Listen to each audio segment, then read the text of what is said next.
تم سے ذوالقرنین کے بارے میں دریافت کرتے ہیں، کہہ دو کہ میں اس کا کسی قدر حال تمہیں پڑھ کر سناتا ہوں۔ ہم نے اس کو زمین میں بڑا اقتدار دیا تھا اور ہر طرح کا سامان اس کو عطا کیا تھا، تو اس نے ایک سفر کا سامان کیا، یہاں تک کہ جب سورج کے غروب ہونے کی جگہ پہنچا تو اسے ایسا پایا کہ ایک کیچڑ والے چشمے میں ڈوب رہا ہے، اور اس چشمے کے پاس ایک قوم دیکھی۔ ہم نے کہا ذوالقرنین،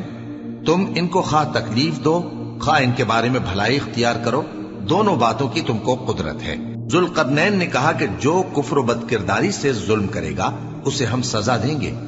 پھر وہ اپنے پروردگار کی طرف لوٹایا جائے گا تو وہ بھی اسے بڑا عذاب دے گا، اور جو ایمان لائے گا اور عمل نیک کرے گا اس کے لیے بہت اچھا بدلہ ہے، اور ہم اپنے معاملے میں اس سے نرم بات کہیں گے۔ پھر اس نے ایک اور سامان سفر کیا،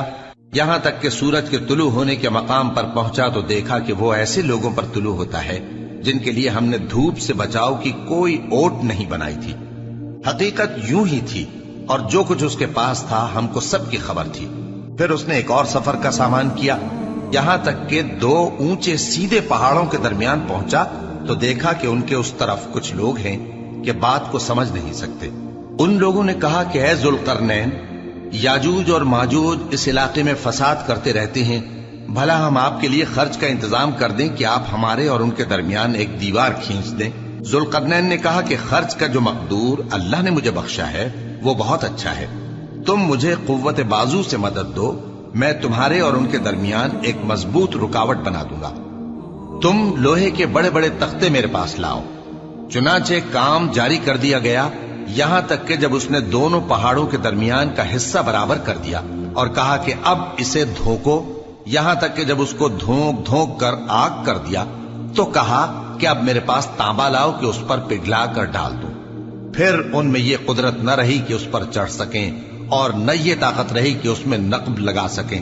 بولا کہ یہ میرے پروردگار کی مہربانی ہے، پھر جب میرے پروردگار کا وعدہ آ پہنچے گا تو اس کو ڈھا کر ہموار کر دے گا، اور میرے پروردگار کا وعدہ سچا ہے۔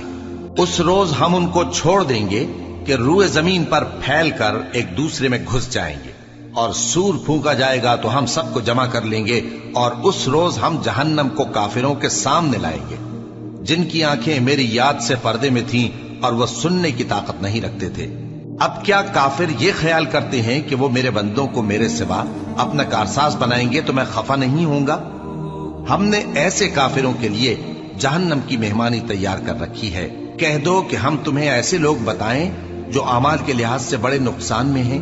یہ وہ لوگ ہیں جن کی دوڑ دھوپ دنیا کی زندگی میں برباد ہو گئی اور وہ یہ سمجھے ہوئے ہیں کہ وہ اچھے کام کر رہے ہیں۔ یہ وہ لوگ ہیں جنہوں نے اپنے پروردگار کی آیتوں کو نہ مانا اور اس کے سامنے جانے سے انکار کیا،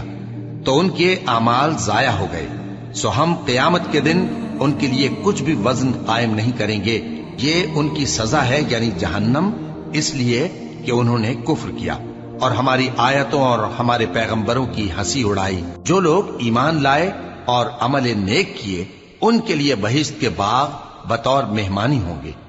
ہمیشہ ان میں رہیں گے اور وہاں سے مکان بدلنا نہ چاہیں گے۔ کہہ دو کہ اگر سمندر میرے پروردگار کی باتوں کے لکھنے کے لیے روشنائی ہو تو قبل اس کے کہ میرے پروردگار کی باتیں تمام ہوں سمندر ختم ہو جائے، اگرچہ ہم ویسا ہی اور اس کی مدد کو لائیں۔ کہہ دو کہ میں تمہاری طرح کا ایک بشر ہوں، البتہ میری طرف وہی آتی ہے کہ تمہارا معبود وہی ایک معبود ہے، تو جو شخص اپنے پروردگار سے ملنے کی امید رکھے چاہیے کہ عمل نیک کرے اور اپنے پروردگار کی عبادت میں کسی کو شریک نہ بنائے۔